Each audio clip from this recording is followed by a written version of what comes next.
I have put my handout in the chat, but I will share my screen as well. Yeah, great. So, hello, my name is Thomas.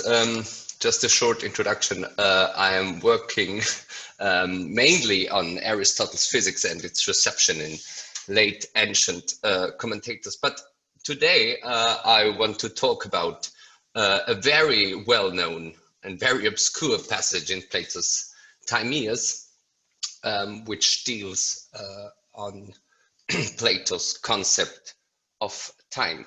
So if we discuss on time in the Timaeus, we commonly refer to the very famous passage in 28b when Timaeus claims that the cosmos is generated, and scholars were debating much on the issue how we should deal with this passage. So if Plato is actually claiming that the cosmos is generated in time, or if we should take this statement in a metaphorical claim. So in my paper, I will focus on another passage, a very short passage in Timaeus 37d, where he characterizes time in very general terms. And I will just read out this passage. This is text 1a on the handout. And so the demiurge began to think of making a moving image of eternity by bringing order to the heavens too at the same time. He makes an everlasting image of eternity remaining in unity, an image moving according to number. This is, of course, what we have named time. So I think it's clear that Plato is speaking of a kind of relationship between the eikon and paradigm, and there are many peculiarities and many questions concerning this passage, but the traditional interpretation, as I shall call it, claims that the eikon which is in question here is identified with time itself. This interpretation then splits up in two versions, I would say, and I call it the first version, I call the essentialist version, and the second the accidentalist version. The essentialist version would claim that when Plato here speaks about the order of the heavens and the movement of the celestial bodies, this is actually what time essentially is, namely a regularity of temporal units. Yeah, then the accidentalist version would sees it a bit different. It claims that time correctly is the eikon of eternity, but it is not a temporal, time is not identified with temporal units essentially, but only incidentally. What time actually is, and what makes it an eikon of eternity, is its unlimited duration. So time, in a sense, imitates the paradigm of eternity in being, in having an unlimited duration. So this is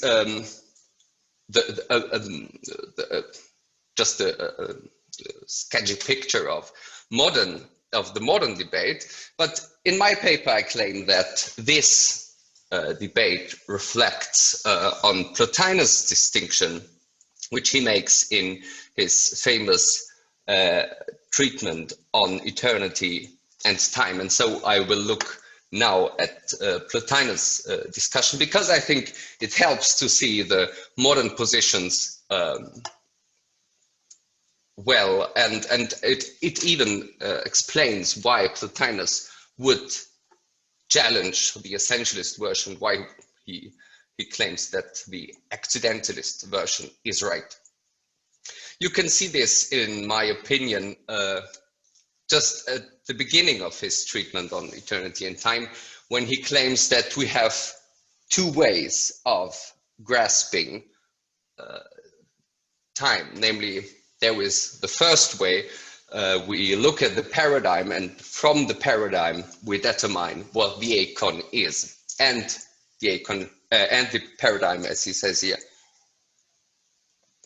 is eternity. So when we look at eternity, then we can determine in the next step what time really is. The other way would go exactly the other way around, namely to determine the paradigm from the eikon, which is also possible for Plotinus, but there is some discussion how we should exactly deal with this statement. But I think the point is that why he rejects the second way is that when we determine the paradigm from the eikon, we are in the realm of fantasia, and we are at risk to mix up accidents with the very essence. And so he goes on to discuss this very passage in Plato's Timaeus, and by discussing it and by defending his position on in reading this passage, he uses a very Aristotelian distinction, namely the distinction between per se and per accidens characterizations. You can see this very well in text 2b, which is on the handout, and I will read it out. There, Plotinus says, Plato, however, said that the substantiality of time was neither measuring nor being measured by something. But in order to make time manifest, the circuit of heavens was taken as a minimum corresponding to the smallest interval of time, so that one could get to grasp from it the quality and quantity of time. But since he wanted to manifest its substantiality, he says that it came to be simultaneously with heavens according to eternity as its paradigm and as an image that is moving, because time too does not stand still, given that life, which it accompanies, runs along with, is not still. So here you can see again that Plotinus is very clear in identifying time with the eikon of eternity.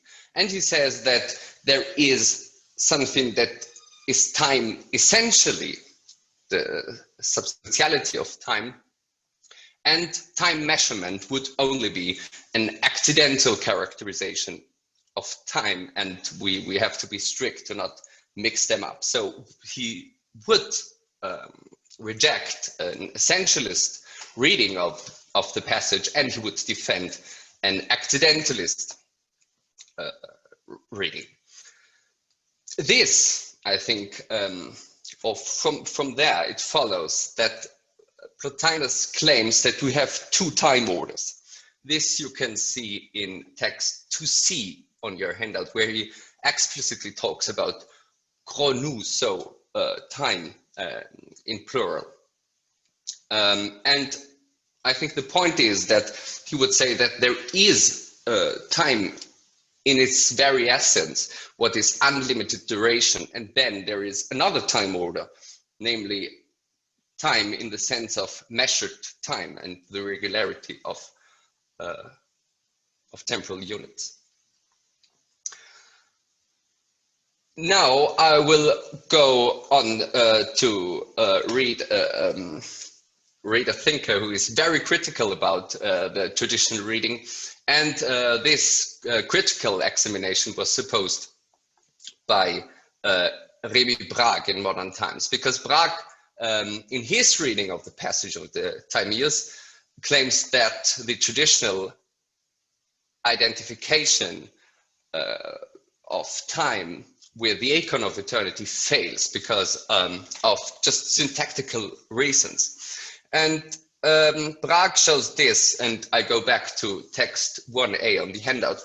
Bragg claims that, very briefly, claims that the two-tone in the last line of the passage actually does not refer to the eikona, but rather to the arithmon. So time is not an image, but time is a number.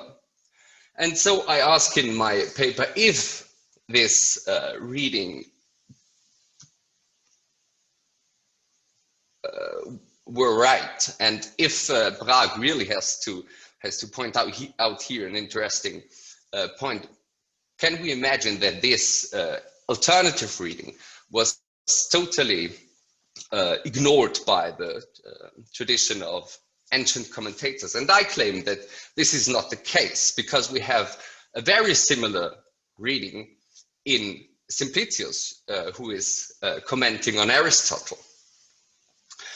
And so I should discuss Simplicius' reading of the passage, and there I think it's very clear why he criticizes Plotinus in his reading of the passage. Now I go to text 3a on the handout, where he shows why we should challenge the Plotinian reading, and I read this passage as well. Now, in his, Plotinus remarks on time. He represents it, time, not as a measure, but rather as what is measured. But whether he represents it as a measure or what is measured, given that it is distinct from measuring and being measured, it will possess measuring and being measured accidentally. Hence, just as what is measured by a cubit rule is not said to be what it itself is. And if someone defines movement as what is measured by something, he does not say what this movement itself is. So also someone mentioning a measure or a measured thing does not mention time, but if anything, a particular accident of time. If, on the other hand, Plotinus, like Plato, says that it, time, is a moving image of eternity, then he does away with its being a relative. For then, even if measuring and being measured belong to it by virtue of a relation, they belong to it not as something which is a relation, but as something else subsisting before that relation. So Plotinus says that time cannot be characterized per se and as a relative to in this way. So much against Plotinus. The passage is a bit difficult, but I would say the crucial point here is that Simplicius agrees with Plotinus that we actually can characterize time per se and per accident, and the per accident characterization is time measurement. So if we speak about the quantity of a thing, we actually do not speak of it in characterizing essentially. So if we say that Socrates is 4 cubits tall, we do not say what he essentially is, namely a human being. And so the very same is true for time. So we can characterize time per accident, but we do not speak about its essence. I think the problem is for Simplicius is what I said, that Plotinus has to think about 2 time orders. So there is time in its very essence and time in the sense of time measurement, and these 2 orders are distinct. And here I would say Simplicius is criticizing exactly this reading, because if we talk about per se and per accidents, we do ascribe per se and per accidents characterizations to one and the same thing, always at the same time. There is no time before we characterize something per se and then characterizing something per accidents, because this is not in the concept of per se and per accidents. I think this is the critical point here for Simplicius. So Simplicius might ask what time then is in its very essence, and I think we have an interesting passage in his commentary on Aristotle's physics when he when he confronts the passage of the Timaeus with Aristotle's definition of time. And here he is very clear what he sees as the core concept of Plato's concept. And I read it again. I will read the second half of text 3b on the handout. The eternal image proceeding in accordance with number, finally, is nothing other than time subsisting in accordance with number that is neither paradigmatic number nor number consisting of units, but that which is something image-like, considered according to the order of motion, i.e. the before and after. For the number belonging to the moving, qua moving, has at different times a different before and after, and both introduces it and determines it in regard to order. Aristotle saw this well, and interpreting it in a clearer way, called time the number of motion in respect of before and after. So if in accordance with number expresses in regard to order, it expresses nothing different from in respect of before and after, for this is the ordinal number, just as the abstract is 1, 2, 3. So I tried to illustrate Simplicius' concept, which he takes to be Plato's and Aristotle's concept of time. I think he says that we have time in a per se characterization, and this characterization would be characterized by the order of motion, and this order of motion we can mirror with ordinal numbers. So there is a first, a second, a third, a fourth, and so on. And a time per accident characterization can represent this order, but only in the reproduction of regular units. So here is the point, I would say, why Simplicius would be critical about the essentialist version of the reading of the passage, because an essentialist version claims that time essentially is the regularity of temporal units. But this picture cannot bring into account what time essentially is, namely an ordered, successive progress of different states of movement. And then we can ask, when Plato talks about the eikon of eternity, what he actually means when this eikon is not time. And Simplicius is identifying this eikon in the passage in his commentary on Aristotle's Timaeus, which is very in line with Braque's reading, because Braque suggests that the eikon of eternity actually is not time, but the heaven. And he claims, and Simplicius claims very the same in this passage, which I cited on the handout in text 3c. I will not read this passage, but I think the interesting point here for our context is that, as Simplicius puts it, what Timaeus discusses in this very passage is not a kind of similarity relation between time and eternity, but rather the relation between the cause as being all the time, a stable being, and the realm of becoming. And here we have the heaven as a very paradigmatic case of this kind of relation, because the celestial bodies are moving, are changing in a way, but only locally and in a very stable way.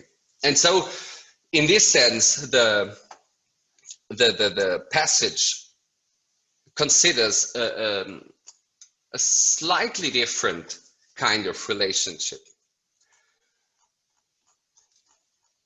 To close, why I think we should take into account Simplicius' alternative reading of the passage, I think we should do this because I think he can bridge the two positions of what I called an essentialist version and accidentalist version, because he can make good sense of the claim of the accidentalist version that time is directed and successive in a way, but he can make also good sense of the claim of the essentialist version, namely that time is, by being directed and being successive, is also measurable. So thank you so much. Thank you so much for excellent presentation. Okay, maybe we have time for some questions now. If you have any questions, please raise your hand. Okay, I see the first hand, William, again.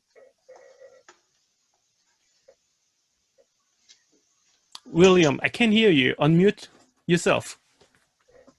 Thanks for that paper, Thomas. I want to ask you to situate your findings in relation to Sam Meister's paper that was just delivered, and more specifically to see if maybe we can cut the Gordian knot that Bragg broached by saying that time is not really a two-ton at all, that it's an accident, that as an accident of something that is itself not a two-ton, it is probably doubly not a two-ton. And since that's a complicated question, I want to give you time to think about it. And I want to say one word to our hosts, just very briefly, Sung-Hoon and his committee. These two papers and the way they fit together is just the final proof that I need that this is one of the most beautifully organized conferences I've ever attended. And what I realized in this session is that it's not just that you made pairings like that you did in my session or in other sessions that I've witnessed where you said, okay, well, there are two papers on the Timaeus, we'll put them together. But going back to the selection of papers that were selected for this conference, that there was so much thought put into it, and that this conference stands out for the artistry, seriousness, and excellence of the humdrum activity of the organizers to put together an intellectually stimulating conference. Thank you so much, Sung-Hoon, and your selection committee. All kudos to you.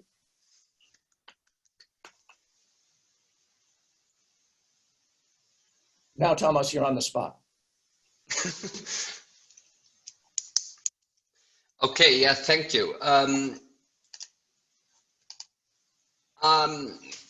Maybe just to say something more general, I think that it's interesting that the modern versions, which are very dominant views, I would say, in the interpretation of the passage, the trouble starts with Plotinus with his introduction of per se and per accidens. Characterization of time, because this actually, we have to say, is not in the Platonic text, but Plotinus uses this distinction to explain the Plato's text, and this is quite interesting. He says very clearly that time measurement, for example, is kata symbebikos, which is just Aristotelian in coinage, and he also say, you can see this in text, I don't know, 2b, I think, yeah, that time measurement is hoion kai hoson, and this also is very Aristotelian. So maybe to just open the discussion a bit and to see more alternatives, we should question also maybe if this distinction is really in the Platonic text, and to be critical about this, I would say. Okay, thank you. Is there any other questions? Anybody? Well, if there aren't, I'd like to follow up on his answer, because okay, go ahead. That what Sam has suggested is that the Platonic predecessor of what is essential and what is per accidens is precisely the fact that per accidens, we think that when we point to something, we can use teuton to it, but that what its ousia is a non-ousia. That it isn't even worthy to be called a this or that, and that what it essentially is not a teuton. And so that of course that's completely anti-Aristotelian, because he wants the ousia to be something real that has kata symbebikos, various features and qualities. But this is antithetical to the position that I believe is being developed by Sam, which is reading this passage in a careful Chernisian style and seeing the possibility, the very radical possibility, that what the thing essentially is nothing, or rather that what the thing essentially is not such as that it can be called a this or a that, but that we in our ignorance attribute to it this or that and various qualities, and that's what's per accidens. Yeah, thanks.